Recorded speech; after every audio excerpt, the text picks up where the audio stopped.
চলমান পাথর এ আবার কেমন জিনিস? পাথর কখনো চলতে পারে নাকি?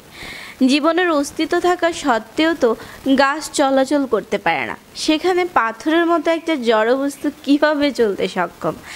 আজকের এই যুগে যেখানে বিজ্ঞান এত উন্নতি করছে, সেই যুগে বসবাস করে এই তথ্য অনেকের কাছেই হয়তো বিশ্বাসযোগ্য হবে না। কিন্তু বৈচিত্র্যময় এই পৃথিবীতে এমন সব রহস্য লুকিয়ে আছে যার ব্যাখ্যা বিজ্ঞানীরাই আজ অবধি দিতে পারেননি। তেমনি প্রকৃতির এক বিস্ময় ডেথ ভ্যালি উপত্যকার রেস্ট্রা এক প্লায়া নামক জায়গাটির চলমান পাথর। ক্যালিফোর্নিয়ার রেস্ট্রা এক প্লায়ার ওই অংশটি জনমানবহীন এক বৈচিত্র্যময় জায়গা। এখানে সচরাচর অন্য কোনো প্রাণী দেখা যায় না।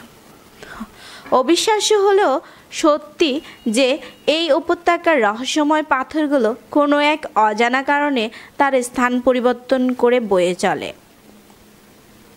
চলমান পাথর নামের পরিচিতি এই পাথরগুলো সচক্ষে কেউ চলতে দেখেনি, কিন্তু প্রথম দিন পাথরগুলোকে যে অবস্থানে দেখা যায়, পরের দিন তার থেকে বেশ দূরের অবস্থানে দেখা যায়।